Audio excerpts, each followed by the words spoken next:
everybody out there on YouTube. We are the Middle-Aged Guys, and we are going to be continuing our review for all the episodes of Young Justice, going all the way through until Season 3 Outsiders finally comes out. Let's get the introductions out of the way. I'm the Reverend. The Theme here. And I'm Grey Mouse 1. In this particular video, we're going to be reviewing Young Justice Season 1, Episode 5, entitled Schooled. This particular episode aired originally back in February 4th, 2011. So, again, like I said in previous videos, this is an episode that is like 7 years old. So, if you're expecting a spoiler warning, yeah, all right. We're going to do a real quick synopsis, and we're going to cover 3 particular talking points. Number 1, what we liked. Number 2, what we didn't like, or if we had a choice, what we would change. And number 3, what did we notice this time now that we've seen the episodes multiple times that acted as a setup or a hint as to what is coming in the future, you know, deeper into the series. All right. The quick synopsis for this particular episode goes that it starts out with Superboy meeting up with Superman, helping him subvert a disaster on a bridge in Metropolis. And although he hopes that Superman is going to sit there and actually warm up to him, or at least actually acknowledge his fucking existence, Superman goes ahead and he gives him the cold shoulder and sends him on his way. He shortly arrives back at Mount Justice, and what happens is that after a little training session with Black Canary, her first official training session with everybody at the base and everything, he kind of learns rather roughly that, you know, just being a powerful person isn't enough to go ahead and actually hang to do this type of work that they're doing. What type of work? Well, they're promptly called up by Batman. They're given a mission to go ahead and escort parts for the android Amazo to be shipped off to 2 different Star Labs locations, one in Boston, one in New York, and they're going to be acting as decoys or escorts for the trucks. Turns out the trucks get attacked, the parts for Amazo get stolen, they get taken back by Ivo. Superboy gets separated from the rest of the team. He gets separated. He just leaves, really. He's just pissed, and he just flies, you know, really just rushes headlong into danger. Finds Amazo. Amazo promptly starts kicking his ass in Robin's high school in Gotham City, and all of the other team members, they go ahead and they gather up. You know, at a key critical moment during the time where they're about to be defeated by Amazo, Superboy starts thinking about, okay, I'm not just a battering ram here. I got to think about what the situation is. I got to control it, just like the very short lesson that he learned from Black Canary earlier in the episode. He turns the tables. They barely get out of there defeating Amazo, even though Amazo took 8 of the members of the Justice League all the way to the brink. And they come back to Mount Justice after being debriefed on the situation and everything else. Superboy finally comes to terms with, okay, maybe it's not just me. Maybe I just don't have to. Maybe it's not enough just to be a genetic weapon. All right, have superpowers and everything. I actually have to have the skill to go ahead and use my powers correctly. And in a little bit of turn of fate, a little learning moment, he actually starts opening up to Black Canary, the next person in this whole series that he's actually being personable with. All right. And that pretty much is where the episode leaves off. Was there anything I missed, gentlemen, on this particular one so far? No. Mm-hmm. Okay, yeah, that's pretty much the synopsis. So let's go ahead and now start our talking points. First thing we're going to talk about is that in this particular episode, what did we like? Gentlemen, the floor is open. Superboy. You know, the way he interacted right after his confrontation with Superman, when he got back to the cave and Jean showed up, Martian Manhunter, he wasn't too thrilled about that, because he saw every sidekick that was available at the time interact with their proteges. And you saw Superboy. He was not happy. He was not cool about that, because his protege, the guy he's supposed to be, as you said, Reverend, gave him the fucking cold shoulder. Yeah. Mentor, you mean? Mentor. Yeah. All right. Mentors. Yeah, right. Yeah. Sorry, I misspoke. Same thing with Robin and Batman. When Robin was guessing, wait, who was it? Tia Morrow? Good guess, Robin. You saw Superboy again. Like, I hate all this. It was kind of a stage with Superboy where it is one of his low points, and then his evolution started to begin from there.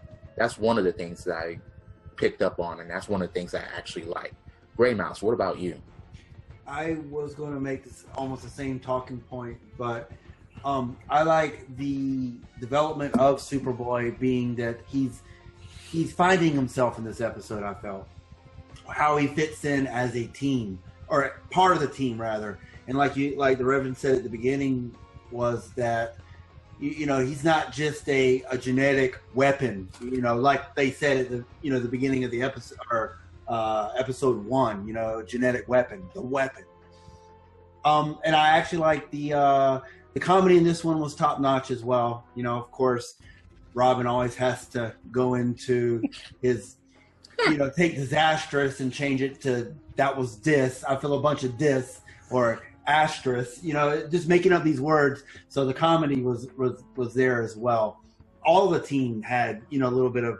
I mean, I laugh out loud type of comedy in this one. I felt. I do have to say that the highlight, or the one thing that was brought to the forefront, like you guys have both pointed out, was the fact that, they concentrated a lot on this is an issue that Superboy has to deal with. And at the end of the episode, he did come to a growing moment. He did change a little bit, with that single line, "I'm ready." When he talked to Black Canary, it showed that he changed.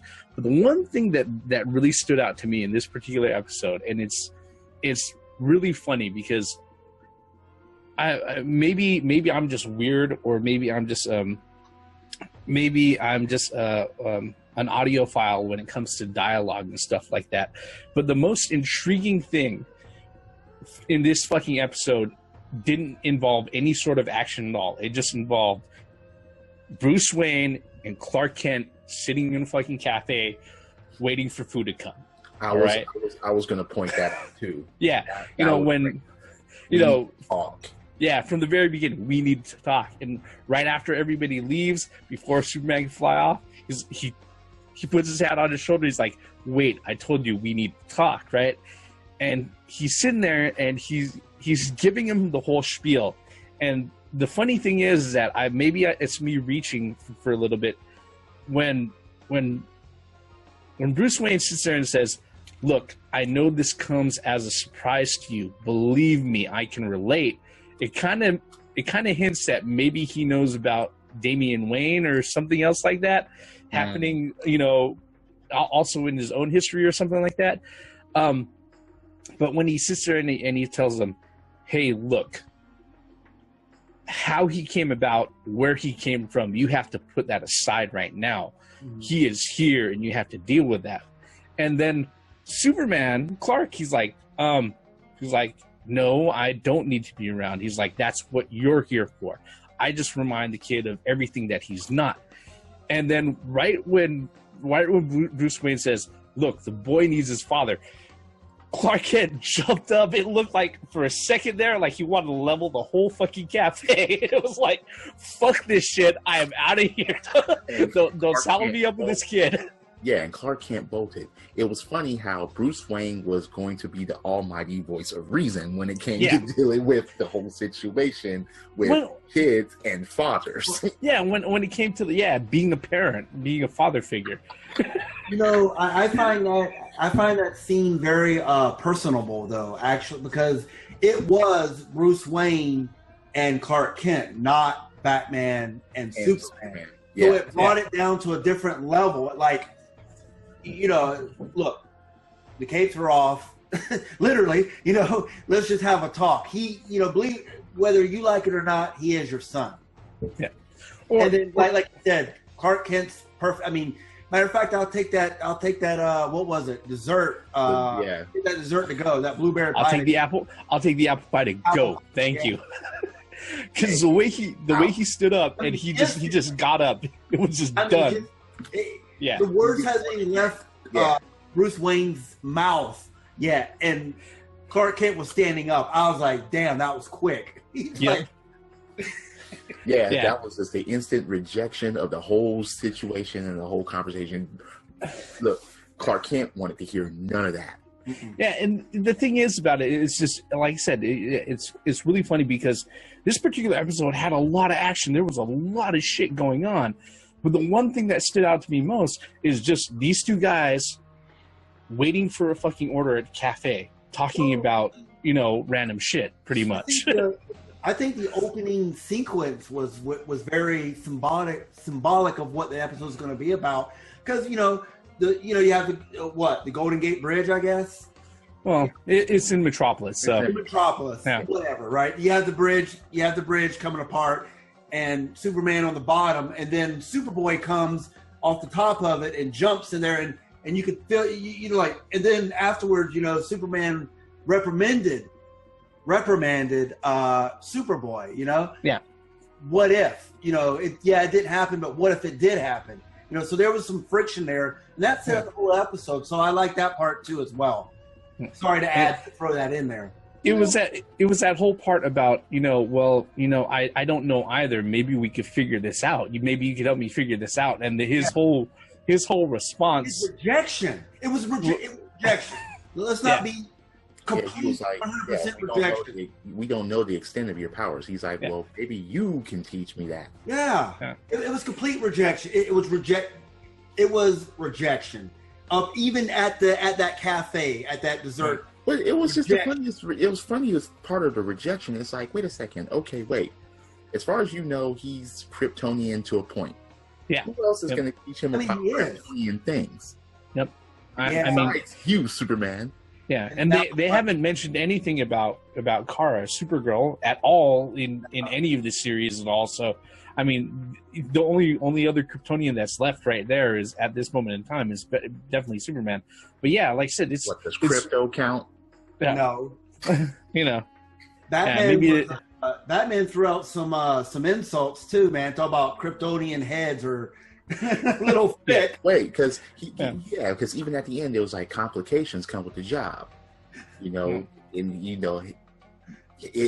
you have to impress the league, and Superboy's like the whole league. Yeah, I like that. Yeah, and this is definitely something that's going to be a running theme throughout the series. But let's go ahead and let's go on to our second talking point. All right. Now that we watched this, we watched this this episode multiple times and everything. Was there anything that stood out that you didn't like, or if you had a choice that you might change? Okay, so at the beginning, I understand that Superboy and Superman had to have a confrontation of some sort, but as soon as that bridge was breaking down, well, what do you know? Bruce Wayne is up in, one of his buildings, and he's going to pull out his bat suit. And I'm like, what the fuck were you going to do? You thought so you were going to pull out your suit, put that motherfucker on, go get there in time in order to save the bridge? I didn't quite get that. But before that could happen, Superman shows up and Superboy shows up, so it saves Bruce Wayne the trouble. Yep. That I mean, he could have just sat there and called one of the league members, or even called Superman at that point. And he pressed that button inside that bus, and I think that's what alerted Superman to get there. No, that shifted the whole shit. He was about to put on a uniform. He called Superman afterwards. He could have called him before all that shit. You think it could be connected to that button? No. That button was a callback to Batman 1966. Exactly. That was something that I loved. But exactly. That's the point I was making. We're talking about stuff that we didn't like so much, or something that we would change. What about you, Gray Mouse? Okay, so for me, I may be the oddball here, and I'm probably get a lot of. Anyway, fuck what do they call disclaimers? What I didn't like about this episode was that I felt that Amazo and Izo, what's his name? Dr. Ivo. Dr. Ivo. I felt that was just thrown in there just to have the guys go and fight somebody, because it really didn't lead anywhere to a point. I mean, I felt like it didn't really progress the storyline too much. I mean, of course, it got Superman or Superboy to think that to work outside the box, but I just felt like up to this point that I just felt like maybe they had to throw an enemy in there to have them fight the enemy, because I didn't really see any purpose for it. Like you were saying before we even started, this episode felt like a standalone. Like, you don't really need to know too much about the previous episodes, and it didn't really lead into other episodes that we haven't already seen before, such as the relationship between Miss Martian and Superman. I mean, there was one instant in there, which was the Arrow, which wasn't Speedy. It's actually, anyway. So, yeah, I kind of felt like it was just thrown in there, like, okay, so they're fighting this doctor who's a robotic genius. I just felt like it was just, I don't know. Like I said, maybe I'm going to get tore up right here in a second, but that was just my feelings on that. I can see if you're sitting there, you're going through it. It feels a little tacked on, but that does actually refer to something later on in the another episode that's coming up later on in the season. So that one, not so much. I would have to say that my biggest gripe with this particular episode was that, okay, I know you're hurt, all right, and I know you're wounded deeply. But fuck, chill, dude. Just chill. The amount of fucking teenage lost puppy angst from fucking Superboy was just, it's just through the fucking roof. All right, which I will say that it did serve a purpose, though, because when it comes down to the end, like I said, he has that learning moment where everything, where he sits there and he finally, after he stops being an angry fuck. Okay, Let's just be truthful here, all right? He spends 75% of the episode, or actually more like 90% of the episode, just being an angry, sullen. He spends it being Henry Cavill from fucking Man of Steel and fucking Batman v Superman, all right? Okay? Let me put it that way, all right? Fucking hate being Superboy. Why the fuck I gotta be Superboy? I'm never gonna be Superman. I ain't got no dad, all right? With fucking Man of Steel, he didn't have two dads, all right? Fucking, all right. But that's, oh man, I could go on a tangent. Well, what really broke that home was that the doctor actually said the same thing to the guy. He's like, "You're not really part of the shield or anything like that." That pissed him off even more, man. When did Superman have a brat? Mm-hmm. Yeah, exactly. He didn't. I was like, "Damn." He doesn't. Yeah, like. One thing that I didn't like was Amazo. That's what I was saying. But here's why. Did he have to announce everybody that he mimicked? Well, not at all times. He did say, well, he announced their names, but it's Access Superman. People say Access most of the time, but then he cut to their. It was fucking annoying. Martian. That was one of the things that I was saying. Is like I felt like that fight was just.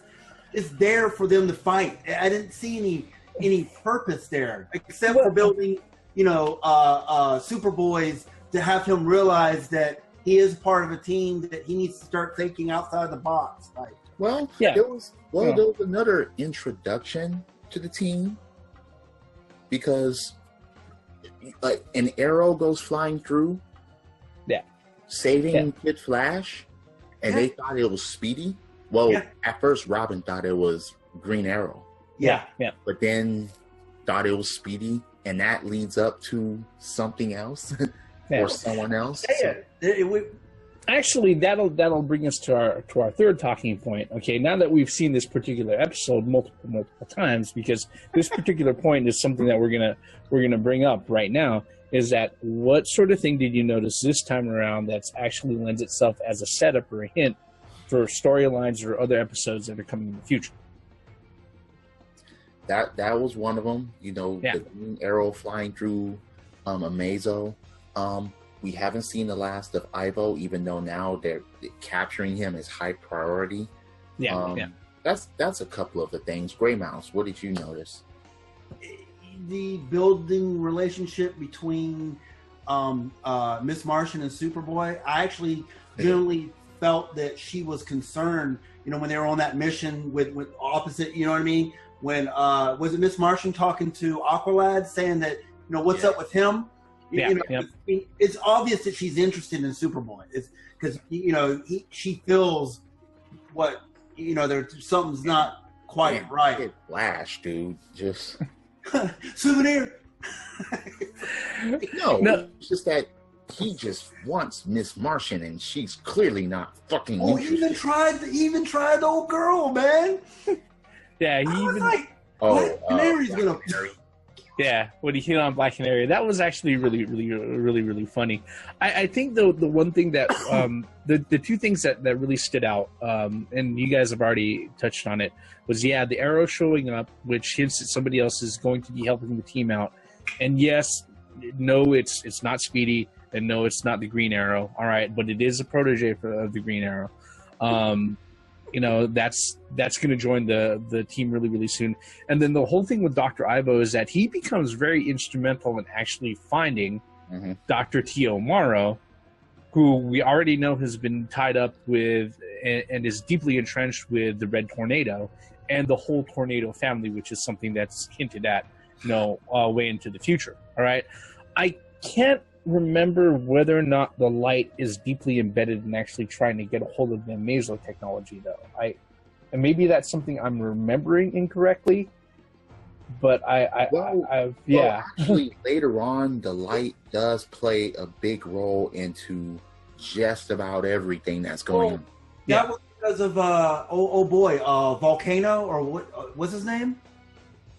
Yeah, Dr. Tio Morrow and Red Volcano, yeah. Red Volcano, yeah. So the Light is involved. Okay. Yeah, so Amazo isn't completely removed, and he's not completely random as far as being thrown in there. But I can see where, my gripe with the way that Amazo got taken down was the fact that, okay, he took 8 members of the Justice League. It took them 4.5 hours to go ahead and take him down. All right. And they were able to take care of him in less than 20 minutes. Yeah. All right. Well, Superboy was able to figure it out and be able to take care of him in less than 20 minutes. Well, the thing is, though, on the Justice League's defense was that the Doctor wasn't there. That Amazo was the only. He was fighting Amazo. They figured out the way around that the Doctor was actually there. After the Doctor. So they went after the Doctor. So, yeah, you can't say that, man. I understand what you're saying. I know what you were doing, but, yeah. Yeah, I'm just saying it should have felt like they were fighting the whole of the League by that time. Instead of Amazo accessing one by one. It's funny because he did access Black Canary and he threw Superboy. That really clicked. Yeah. In the Superboy after that had happened. Well, he got hit twice. He got hit by her sonics and then got thrown. No, but it was the throw that really did it. Oh yeah, that was like a big middle finger right there too. What the fuck? After all of that, judo throw again? Yep. By one of her skills? What the fuck is that? That's. Yep. Yeah, it's one of those things. Like I said, overall, I got to say, though, this particular episode, even though it does feel like it can stand alone by itself, it does connect very well with other things. And like I said, putting aside the Superboy angst, all right, the super angst, okay, that was present in the episode, it does actually serve a purpose right at the end where it comes to a point where he's like, okay, I am figuring this out, which, guess what? The transformation between him at this point and episode 5 in season 2 is like fucking night and day. So we know that there's definitely growth in the character. So the question I got is this: do you guys feel that it was the appropriate amount of time for Superboy to find himself? Because it seems to me like, I mean, we're building up here, and I think moving forward to episode 6. They've become this team now. You can see that. The build is still going. You think do you think that in this episode, because I mean, Superboy is pretty much night and day, like you just said, from the beginning, and then at the end of the episode, he's almost like he's like the eureka light bulb. Do you think they did that too quick? No, I don't. All the pieces aren't fit just yet.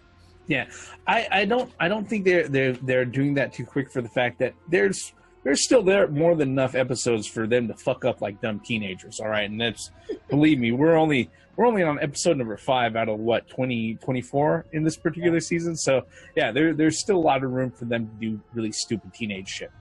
But yeah, I think at this point this is a good point to go ahead and wrap this particular video up. Yeah, it's, well, I can't say it honestly any other way, you know, because that's the biggest difference between them and their mentors, is the fact that they're coming from a spot where they want to do a lot of things, but they don't quite have the understanding and the control to be able to do them the best way possible. All right. Yeah, but I think what we're going to do is we're going to go ahead and we're going to wrap up this particular video. You know, this is our particular review and our thoughts on Young Justice Season 1, Episode number 5, Schooled, which aired out on February 4th, 2011. You know, what we really want to know, folks, if you come with us all the way up until this point, thank you very much. What are your thoughts on this particular episode? In fact, give us your thoughts on this video. Are our reviews off base? Is there something that we overlooked? We want to know. You can let us know by leaving us a comment below. While you're at it, mash on that like button, mash on subscribe. We always appreciate it when you do, and we like those little numbers ticking up. Believe me, we do. With that, we are the Middle-Aged Guys. We're going to go ahead and we're going to wrap up this particular video. All of our bullshit on Schooled ends right here. I'm the Reverend. The theme here. And I'm Gray Mouse 1. All forms of entertainment has the right to exist, even if you don't like it. Credits.